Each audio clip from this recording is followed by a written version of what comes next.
मेरा नाम अंशु है। मैं कक्षा 8वीं की छात्रा हूं। आज इस डिबेट प्रतियोगिता में मैं बच्चों की शिक्षा हेतु सरकारी व्यवस्था पर अपने विचार रखने जा रही हूं, जो कि एक बच्चे के भविष्य के लिए बहुत ही महत्वपूर्ण है।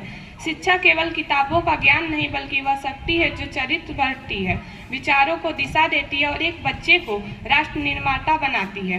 सरकार ने वर्षों से शिक्षा को सुलभ बनाने हेतु अनेक महत्वपूर्ण कदम उठाए हैं। सर्व शिक्षा अभियान ने हर घर के बच्चों के लिए विद्यालय का द्वार खोल दिया है।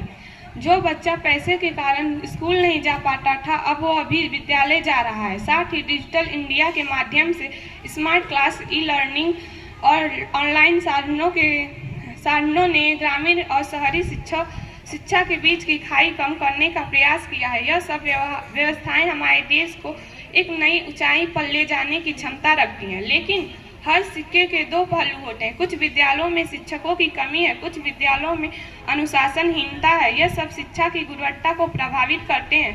परंतु एक सच्चाई और भी है। कई बार शिक्षा की गिरावट का कारण व्यवस्था नहीं, बल्कि हम स्वयं होते हैं। अनुशासनहीनता, पढ़ाई में ध्यान न देना, कक्षाओं में शोर करना, स्कूल को खेल का मैदान समझ लेना, ये सब हमारी हार नहीं, बल्कि हमारी क्षमता को कमजोर करने वाले कदम हैं।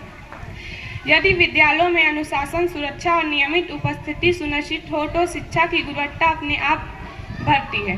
अब प्रश्न यह है कि समाधान क्या है? समाधान सिर्फ सरकार नहीं, बल्कि हम सब हैं। शिक्षा विद्यार्थी के संबंध को मजबूत करना, क्योंकि शिक्षक वह शक्ति है जो हमें जीवन में सही और गलत का फर्क समझाते हैं। साथ ही अभिभावक को सक्रिय भूमिका सुनिश्चित करना और सरकारी नीतियों का ईमानदार क्रियान्वयन, ये चारों स्तंभ शिक्षा के भविष्य को मजबूती दे सकते हैं। परंतु सबसे महत्वपूर्ण है चरित्र निर्माण, क्योंकि मेरे देश को सिर्फ पढ़े लिखे लोग नहीं, बल्कि संस्कारवान, अनुशासित और जिम्मेदार नागरिक चाहिए। एक बात मैं स्पष्ट रूप से कहना चाहती हूँ कि सरकारी व्यवस्था तभी सफल होती है जब विद्यार्थी स्वयं व्यवस्था का सम्मान करे।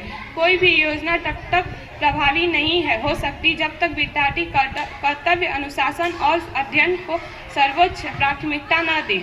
हमारा भविष्य हमारी मेहनत पर निर्भर है और मेहनत तभी सफल होती है जब हम शिक्षा का मूल्य समझें।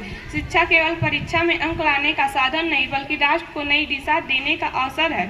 इसी भावना, इसी विश्वास और इसी संकल्प के साथ, इसी आशा के साथ कि हम सब मिलकर शिक्षा से देश का भविष्य उज्जवल बनाएंगे, मैं अपनी वाणी को यहीं विराम देती हूँ। धन्यवाद।